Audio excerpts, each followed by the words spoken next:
Welcome to रोजगार blog. इससे पहले चैनल का नाम था अनप्लग्ड एग्ज़ाम, जिस पर मैंने यूपीएसआई एग्ज़ाम 2021 के लिए मूल विधि को ट्रिक से पढ़ाया था। अब हम यूपीएसआई 2025 के लिए मूल विधि को फिर से ट्रिक से पढ़ेंगे। और आज का पहला टॉपिक है भारतीय न्याय संहिता। इस वीडियो में हम अध्याय 1 और 2 को कंप्लीट करेंगे। उसके बाद एक कहानी के माध्यम से इसे याद भी करेंगे। ओके, चलिए स्टार्ट करते हैं। भारतीय न्याय संहिता 2023, जिसे BNS 2023 के नाम से भी जानते हैं, और ये लागू कब हुआ? 1 जुलाई 2024 को। किसकी जगह आया? IPC 1860 की जगह। इसमें धाराएं कितनी हैं? 358, और अध्याय कितने हैं? 20। और IPC में कितनी धाराएं थीं? 511। इसमें कुछ अहम प्रावधान जोड़े गए हैं, जैसे मॉब लीचिंग पर अलग सजा 7 साल से लेकर मौत तक, रेप, गैंग रेप पर कड़ी सजा, हिट एंड रन और ऑर्गेनाइज्ड क्राइम पर नए प्रावधान, साइबर क्राइम, ट्रायल और इन्वेस्टिगेशन की समय सीमा जैसे नए कानून को जोड़ा गया है। इसमें अध्याय कितने? 20। देखिए, ठीक इस वीडियो में हम कौन से अध्याय कंप्लीट करेंगे? 1 और 2। अध्याय 1 में धाराएं कितनी हैं? 1 से लेकर 3 तक, और अध्याय 2 में है 4 से लेकर 13 तक।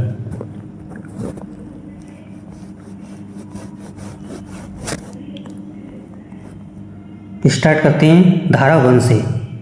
धारा 1 में क्या है? इस कानून का नाम भारतीय न्याय संहिता 2023 है और ये पूरे भारत पर लागू होगी।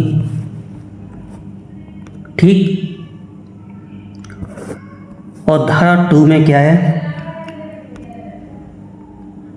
परिभाषा दी गई है। परिभाषा किसकी? व्यक्ति, सरकार, लोक सेवक, न्यायालय, अपराध, दस्तावेज, संपत्ति, बालक, महिला, पुरुष, जीव जंतु, इन शब्दों की परिभाषा बताई गई है धारा 2 में। और धारा 3 में क्या है? धारा 3 में बताया है कि धारा 3 ये बताती है कि अपराध तय करते समय कुछ सामान्य नियम लागू होंगे, जैसे बच्चे की उम्र, इरादा, कब्जा, सहयोग करने वाला व्यक्ति भी दोषी होगा, और एक ही अपराध से कई अपराध बन जाना। ये किसमें है? धारा 3 में। ठीक। इसको याद कैसे करोगे? पहले में कानून को बताया है, दूसरे में कौन सा काम अपराध है, और तीसरे में बताया है कि अपराध तय करने के नियम। ओके, अब हम देखते हैं धारा 4। धारा 4 में क्या बताया है? दंड के बारे में। अगर आप दंड को इंग्लिश में लिखोगे दंड, तो कितने लेटर हुए? 4, यानी कि धारा 4। और उसे एक और नाम से लिखोगे पनिश, तो पनिश में कितने लेटर हुए? 6। ठीक। देखो, मैंने लिखा हुआ है दंड और पनिश, यानी कि दंड के लेटर हुए 4 और पनिश के लेटर हुए 6, यानी कि धारा 4 में 6 प्रकार की सजाएं हैं: मौत, उम्र कैद, कठोर साधारण कैद, संपत्ति जब्ती, जुर्माना, सामुदायिक सेवा।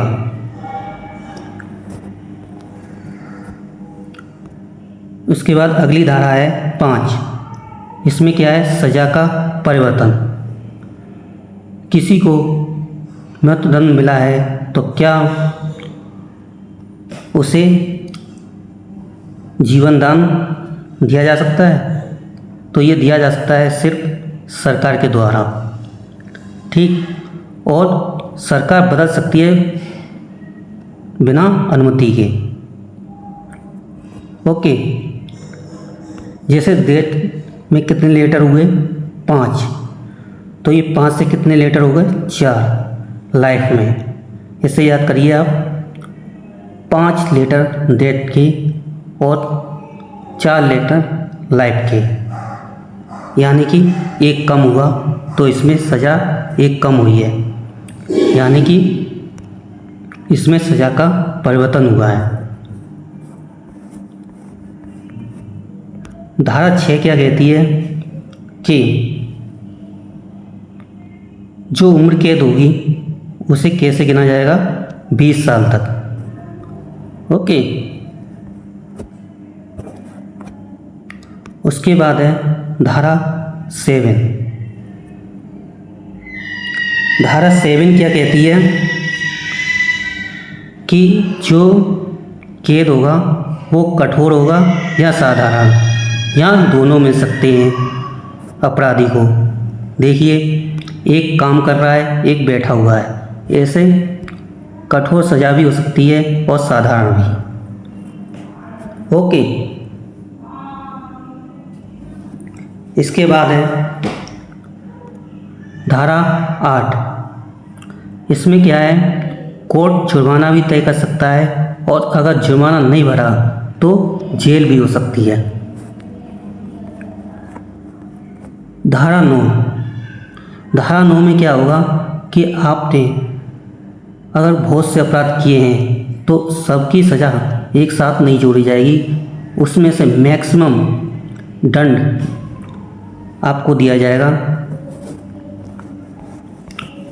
उसके बाद धारा 10 क्या कहती है, अगर संदेह की स्थिति है बहुत से अपराधों में तो उसमें से न्यूनतम सज़ा दी जाएगी, यानी कि धारा 9 में मैक्सिमम और धारा 10 में क्या है, मिनिमम। ओके, उसके बाद है धारा 11। धारा 11 क्या कहती है, एकांत कारावास। कैदी को क्या मिल सकता है, एकांत कारावास। और धारा 12 क्या कहती है, एकांत कारावास की सीमा। यानी धारा 11 में तो कैदी को एकांत कारावास मिलेगा, लेकिन धारा 12 क्या कहती है कि अगर कैदी को 7 दिन की एकांत कारावास मिला है तो उसे 7 दिन एकांत कारावास में नहीं रखा जाएगा, 7 दिन के बाद फिर से एकांत कारावास में रख सकते हैं। यानी कि जो जितने दिन एकांत कारावास में उसे रखा गया है उतना उसके बीच में गैप होना चाहिए अगले एकांत कारावास के लिए। ओके, ये कौन सी धारा कहती है, धारा 12। उसके बाद है धारा 13। इसमें क्या है, पहले से दोषी अपराधी अगर दोबारा अपराध करे तो सज़ा और कठोर होगी। कितनी हो सकती है, 10 साल तक। यदि कोई व्यक्ति बीएनएस के अध्याय 7 और 10 के तहत किसी अपराध में 3 वर्ष या अधिक के कारावास से दंडित हो चुका है, बाद में फिर उसी अध्याय के तहत उतनी ही अवधि के लिए दंडनीय अपराध करता है तो दूसरे अपराध के लिए उसे आजीवन कारावास या अधिकतम 10 वर्ष की कारावास की सज़ा दी जा सकती है।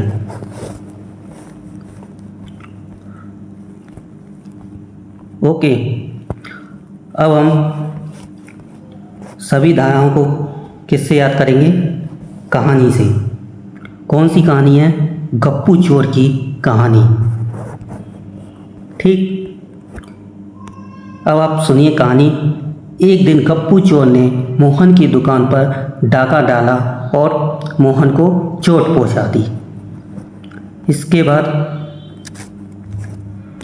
जज ने उसे 6 प्रकार के दंड बताए और 6 प्रकार के दंड जो कि मैंने पिछले धारा 4 में बताया था पनिश और दंड DND। 6 प्रकार के दंड बताए जज ने और उसकी हालत देखी और कहा मौत की जगह उम्र कैद होगी, यानी सज़ा घटा दी।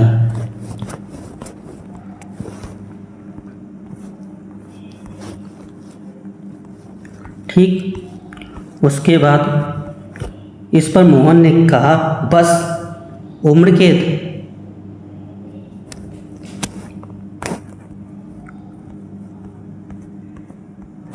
इसके साथ तो साधारण से लेकर कठोर कारावास की सज़ा होनी चाहिए। इस पर जज ने जुर्माना भी लगा दिया। जांच में निकला कि गप्पू ने सिर्फ एक नहीं कई चोरियां की थी। जज ने कहा सबको जोड़कर बड़ी सज़ा मिलेगी, लेकिन जहाँ शक है वहाँ मिनिमम सज़ा मिलेगी। इसके बाद जज ने नियम समझाया, अगर तूने जेल में गड़बड़ की तो तुझे एकांत कारावास मिलेगा, लेकिन लिमिट है 12 दिन अंदर और 12 दिन बाहर। अंत में जज ने चेतावनी दी, गप्पू अगर दोबारा अपराध किया तो अगली बार 3rd डिग्री की सज़ा मिलेगी। अब इस कहानी को मैं एक्सप्लेन करता हूँ।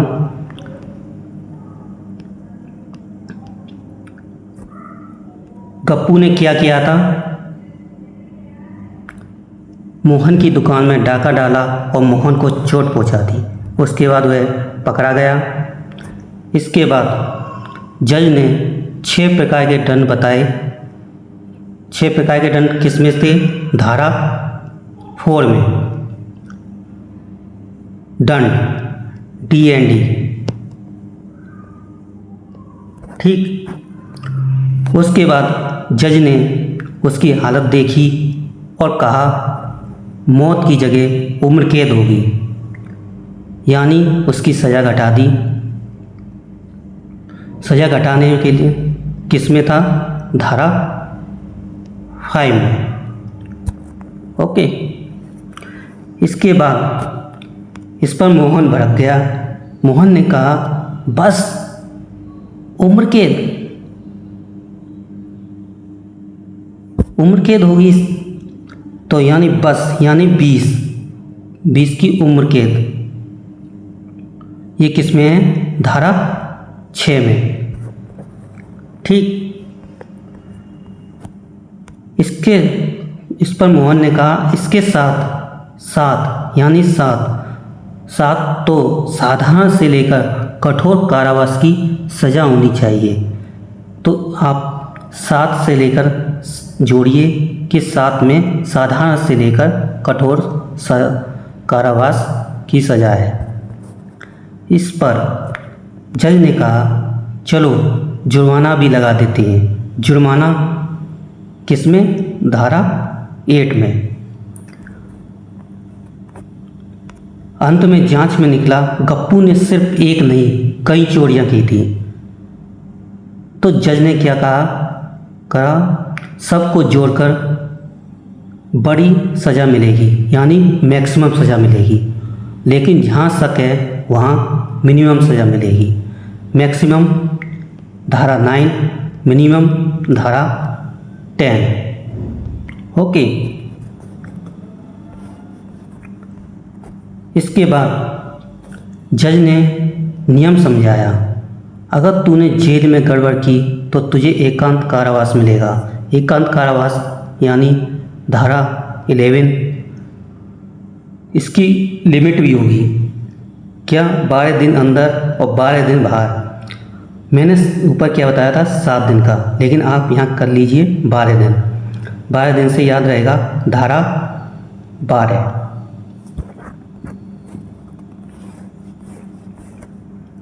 इसके बाद अंत में जज ने चेतावनी दी, गप्पू अगर दोबारा अपराध किया तो अगली बार 3rd डिग्री की सज़ा मिलेगी। 3rd डिग्री यानी धारा 13। धारा 13 क्या कहती है? अगर दोबारा अपराध किया तो सज़ा और भी उससे ज़्यादा ही मिलेगी। ठीक, तो ये थी गप्पू की कहानी से धारा 4 से लेकर धारा 13 तक। आप गप्पू की कहानी से याद कर सकते हैं बहुत ही आसानी से। इसकी PDF आपको ऐप पर मिल जाएगी, जिसका लिंक डिस्क्रिप्शन बॉक्स में है। ठीक, मिलते हैं अगले अध्याय के साथ। उसे भी मैं कहानी या ट्रिक से याद कराऊंगा, जैसे इसे याद कराया है। ओके, तब तक के लिए गुड बाय।